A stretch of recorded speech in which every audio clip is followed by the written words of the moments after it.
안녕하세요, 라뮤나입니다. 오늘은 우리나라 증시 이야기를 한번 해보도록 하겠습니다. 저번 주 삼성전자 주식이 4만원까지 떨어진 후 다음날 무려 7%를 상승을 하고 그 다음에는 또 5% 정도의 상승을 겪었던 일이 있었는데요. 삼성전자라는 주식이 우리나라 코스피에서 비중이 큰 만큼 7%, 5% 이렇게 올랐기 때문에 코스피는 양전을 했네? 라는 느낌이 있었지만 아이러니하게 코스피는 음전을 하면서 마감을 하기도 하였습니다. 이러한 것들 때문에 누구는 우리나라가 망하는 거 아니야? 망한 거 아니야? 라고 말을 하기도 하고 지금 전 세계적으로 미국은 증시가 고점을 찍고 있으며 그렇게 경기가 좋지 않다는 기사나 뉴스거리가 쏟아나오고 있는 유럽, 독일, 프랑스, 영국 같은 경우에도 고점을 찍거나 아니면 고점에서 별로 떨어지지 않고 있기도 하고 일본이나 대만, 그뿐만 아니라 인도, 터키, 브라질 증시도 우리나라 같은 하락을 경험하고 있지 않습니다. 그렇기 때문에 우리나라 주식, 코스피나 코스닥을 경험하고 있는 사람들은 주식을 하면서 어이없어 하기도 하면서 쓴웃음을 섞인 모습을 보여주기도 하며 우리나라 증시에서 멀어지고 있는 게 지금의 현 상황이기도 합니다. 우리나라를 대표하고 있는 삼성전자의 경우 코스피에 무려 20%나 비중을 두고 있는 만큼 삼성전자의 움직임에 우리나라 증시가 움직이고 있다고 해도 과언이 아닐 정도이며 이러한 삼성전자가 5거래일 연속으로 하락을 하면서 전 세계적으로 대부분이 고점을 향해 기록을 하고 있는 상황에 최고점 10만원 가까이 찍다가 지금은 반토막도 안 되는 4만원까지 추락을 하게 되었습니다. 이 기간 동안 시가총액은 무려 200조가 넘게 증발을 한 것이기도 하죠. 그렇다면 삼성전자가 그냥 아무 이유 없이 하락을 하였던 것일까요? 또 그렇지도 않을 것입니다. 하락을 할 때에도 각각의 이유는 다 있었고 하이닉스와 비교를 하면서 AI의 시대가 도래를 하면서 AI 반도체와는 다른 삼성전자의 반도체는 경쟁력이 떨어질 것이라는 이유가 가장 컸을 것입니다. 삼성전자는 이러한 시장에 대응해 실패한 전략을 했기 때문이었을 것입니다. 또 이외 다양한 이유 중 대표적인 것이 하나는 트럼프의 당선으로 인하여 관세도 여기에 해당이 되는 것이었습니다. 트럼프의 관세 인상은 삼성전자뿐만 아니라 우리나라 증시에 많은 타격을 주었던 것이죠. 하지만 아이러니하게 다른 나라도 수출국인 국가가 많았을 텐데 우리나라만 유독 많이 떨어졌고 버틴 주식들은 그 중에 AI에 관련된 주식이었을 뿐입니다. 대표적인 이러한 것들 외에도 여러 악재들이 겹치고를 반복하여 삼성전자 주가에 영향을 준 것은 사실이지만 다른 나라도 비슷한 상황일 텐데 이러한 삼성전자의 주가 하락은 어떤 누가 봐도 과도한 하락이었고 억지스럽기까지 하였었습니다. 이게 삼성전자뿐이었을까? 삼성전자만 억지로 떨어지는 느낌이었을까? 생각을 해보면 그냥 우리나라 증시가 억지스럽게 다른 나라에 비교를 해봐도 상당히 과하게 많이 하락을 하였습니다. 이러한 우리나라의 증시는 도대체 왜 하락을 했을까요? 단순하게 생각을 한다면 이유를 찾을 수 있을 것입니다. AI 반도체로서의 경쟁력을 잃었기도 하고 트럼프의 관세 전략으로 인한 강달러로 고환율일 수도 있겠지만 이것을 그냥 해석을 하자면 우리나라의 경우 전부 수출국임을 알 수 있을 것입니다. 우리나라는 수출 의존도가 GDP 대비 40% 이상이니까 말이죠. 이 수출 의존도를 더 디테일하게 뜯어보면 수출 비중의 50% 정도가 반도체, IT에 포함이 되어 있으며 35%가 자동차로 되어 있습니다. 즉 이 말은 국내 산업과 수출 품목이 반도체와 자동차 두 가지 종목으로 집중이 되어 있기 때문에 구조적으로 많이 취약한 환경이 되어버렸다는 것입니다. 그렇기 때문에 삼성전자, 현대차 등 수출에 그냥 조금이라도 타격이 가해진다라는 실망감이 주어도 우리나라는 쉽게 무너질 수 있다는 것이 되어버립니다. 이러한 상황에 중국도 경기가 좋지 못하기 때문에 수출에 있어서 저렴한 인력을 사용하여 제품을 더 저렴하게 찍어내서 수출을 하게 되면서 강달러 현상으로 위안화도 저렴하게 되어버렸으니 중국 대비 우리나라의 제품의 메리트는 더 많이 떨어지고 있기도 합니다. 또 이러한 것들과 더불어 중국의 경우 이제는 우리가 알고 있는 중국산이 별로다, 나쁘다 이러한 시대는 이미 지나버렸고 중국의 제품도 각광을 받기 시작을 하면서 좋은 품질을 저렴하게 만들어내고 있기도 합니다. 이러한 것뿐만 아니라 그러나 이것은 우리나라의 주요 수출을 하고 있는 반도체와 자동차도 마찬가지입니다. 반도체의 경우, 중국의 경우 반도체를 규제하기 시작하면서 중국이 반도체에 더 많은 지원을 하기 시작하게 되면서 반도체에 실패도 많이 하였지만 과거와 다르게 지금은 급격하게 반도체 시장에서 파이를 야금야금 먹어가고 있기도 하고 있습니다. 또한 자동차의 경우 디테일적인 고도의 기술력이 필요한 엔진 등의 내연기관의 자동차가 이제는 전기차로 변경이 되고 있는 시점에서 기술력의 전환에서 중국은 비아디 등의 자동차 업체는 선점을 하기 시작을 하면서 우리나라의 자동차 수출 또한 위험해지고 있기도 합니다. 이렇게 되어버리고 트럼프 2기의 정책이 1기의 미국 우선주의 정책과 별 다를 것이 없는 것으로 보여지기 시작하면서 이러한 것들과 맞물려 강달러가 되어버렸고 원화의 가치는 상대적으로 많이 가치가 떨어지게 되었습니다. 이렇게 되어버리니 외국의 자본들이 빠져나가기 시작을 하면서 한국의 위상은 신용과 신뢰도 많이 줄어들게 되면서 즉 증시의 하락까지 이어지게 되어버린 것입니다. 즉 외국인 투자자들에게 우리나라는 더 이상 매력이 없어지게 되어버린 것이죠.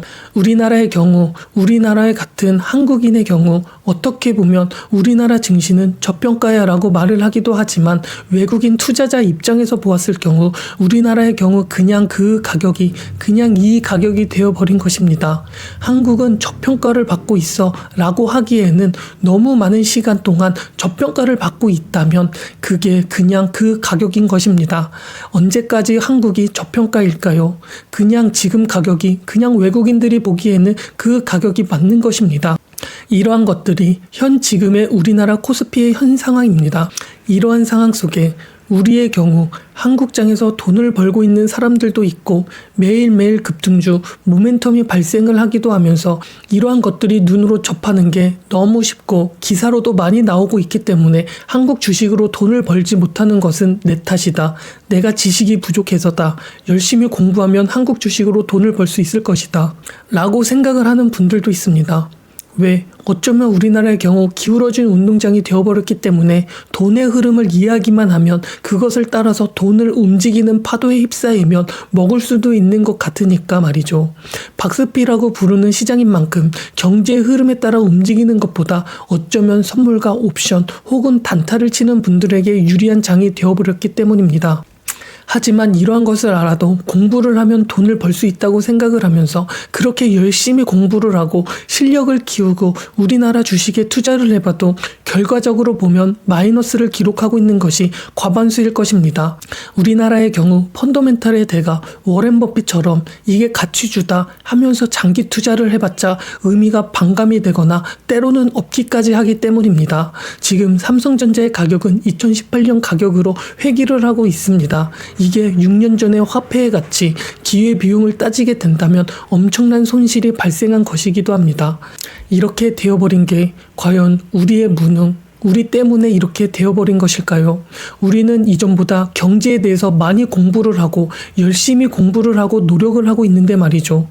이것은 결코 개인의 책임이 아닌 것을 정부는 알 필요가 있습니다. 지금같이 이러한 현상이 나타나고 있는 이유, 가장 근본적인 이유를 우리나라들의 경제학자나 유명한 블로거, 경제 유튜버 대부분들은 우리나라가 기울어진 이유를 아직까지도 금융시장에 있어서 자본주의에 있어서 후진국이기 때문이라고 생각을 하고 있습니다. 저 또한 마찬가지고 말이죠. 우리는 IMF의 구제금융까지 겪어보았던 나라입니다. 그 금융위기를 저는 금융 문해력이 낮았기 때문에 금융, 자본주의 시장에서 후진국이었기 때문이라고 생각을 하고 있습니다. 하지만 이게 아직까지도 이어지고 있다는 것이 안타깝습니다. 그렇다면 우리는 이러한 자본주의에서 후진국에 머물러 있는 것일까요? 이것을 가장 대표하고 있는 것이 기업의 민주주의가 아니라는 것입니다. 저는 우리나라가 결코 민주주의가 아니라고 생각을 하고 있습니다. 개인과 개인, 시민과 시민으로 보았을 경우 당연히 민주주의가 맞고 다른 민주주의랑 비교를 해봐도 민주주의가 아닌 나라들과 비교를 해봐도 우리는 어쩌면 민주주의로서 선진성을 띠고 있을 것입니다. 하지만 자본주의, 금융으로만 보았을 경우 아직 우리는 한참 뒤떨어진 후진성을 띠고 있습니다. 왜? 개인과 개인, 시민과 시민이 아닌 정부와 정부 혹은 정부와 기업, 기업과 기업만 보아도 알 수 있는 것입니다. 기업들의 상습적인 물적 분할이 대표적일 것입니다. 물적 분할은 쉽게 말하면 회사의 특정 사업 부서를 새로운 기업으로 만들고 그것을 상장시키는 것입니다. 그 유명하고 유명한 카카오가 대표적일 것입니다. 카카오가 물적 분할을 통하여 우리는 그냥 피해를 입었습니다. 그러면 이득이 다 어디로 갔을까요? 기업에게 갔다는 것입니다. 카카오뿐만의 이야기가 아닙니다. 거대한 물적 분할을 한 LG화학의 경우도 마찬가지입니다. LG화학의 경우 화학과 배터리 분야를 같이 다루었었는데 LG에너지솔루션이라는 부서를 따로 상장을 시키기도 하였습니다. 이렇게 물적 분할을 하면 기업에게는 당연하게 여러 장점이 존재하게 됩니다. 회사는 미래의 성장 가능성이 있는 부분만 떼어내어 그것을 악용하면서 신설 회사를 만들 수도 있고, 그러면 그 회사의 기업 가치는 높아지게 되고, 그러한 기대감은 신용과 신뢰도의 상승으로 인하여 낮은 이자율로 대출도 받을 수 있게 되는 것이고, 투자를 하는데 유리해질 수 있게 되는 것입니다. 하지만 이것은 기업의 사정이고 우리 같은 사람의 경우 큰 불이익에 따르게 되어버리게 됩니다. 새로 상장한 회사의 성장 이익이 우리 같은 주식을 사거나 투자를 한 사람에게는 전혀 돌아오지 않는다는 것입니다. 그렇기 때문에 주식의 경우 배당을 점점 줄어들게 되고 주가는 우리가 구매했을 때에 비해 계속적으로 하락을 할 수밖에 없을 것입니다. 결국 기업의 일방적인 물적 분할은 우리들을 희생시키면서 회사만의 이익을 추구하는 것이고, 이것은 우리나라를 제외한 미국이나 영국 등 금융적으로 선진성 문화를 가지고 있는 경우 이런 것들이 우리 같은 사람에게 위험하다는 것을 알기에 엄격하게 규제를 하고 있기도 합니다. 대표적인 것이 바로 미국입니다. 미국의 경우 애플의 경우도 이러한 회사들이 그냥 애플 한 회사에 투자를 해야 하며, 알파벳이라는 회사도 구글, 유튜브 매출이 많음에도 알파벳에 투자를 해야 하는 것입니다. 우리나라였다면 이미 애플은 핸드폰, 태블릿, 팸리스 이러한 사업들이 전부 나누어졌을 것이고, 알파벳도 구글, 유튜브 이렇게 다 나눠서 회사 부풀리기를 했을 수도 있을 것입니다. 그렇게 우리나라는 정말 위험한 금융적 구조를 가지고 있습니다. 또 이러한 구조가 상습을 통하여 부가 되돌림이 된다는 것이고, 그러면 결국 기득권들은 기득권들끼리 더 계속적으로 이러한 보수적인 성향을 지키려고 할 것입니다. 이렇게 되면 이득은 당연히 그들이 다 나누어 먹어버리기 때문에 그런 것을 기득권들이 우리에게 나눠줄 필요성도 못 느끼게 되고, 어쩌면 지금 우리나라 구조에 있어서 당연한 구조가 되어버렸기 때문에 나누어 주는 게 아까운 것일 수도 있을 것입니다. 즉 이러한 환경을 만들어 버린 것이 정부이므로 결국 정부가 기업이나 금융적으로 보았을 경우 독인 객인이 되어버린다고 한다는 것입니다. 그렇게 이미 증명이 된 것이 우리나라의 증시의 현 상황이니까 말이죠. 기울어진 운동장에서 우리는 손해만 보고 있는 구조를 만들어 봤기 때문입니다.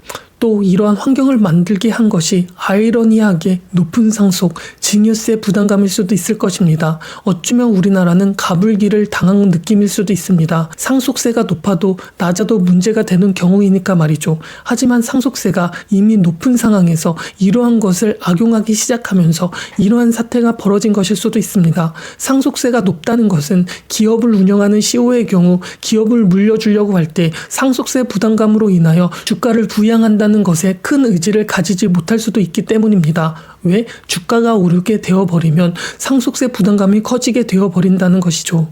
오히려 기업의 가치를 낮추면 상속세 부담감 없이 이러한 것을 악용할 수 있다는 것입니다. 즉 이렇고 저렇고 이러한 모든 환경이 우리나라의 증시의 방향성을 하방한다는 것을 결정을 하였고, 어쩌면 우리나라가 계속적으로 저평가를 받고 있다는 하방을 만들어 버렸는지도 모릅니다. 참 아쉬운 환경이 되어 버린 것입니다. 그렇다고 증시가 전 세계적으로 크지도 않아서 우리나라의 힘만으로 증시가 움직이지도 못하고 있는 이러한 상황에 외국인의 힘으로 움직여야 하는데 참 아쉽습니다.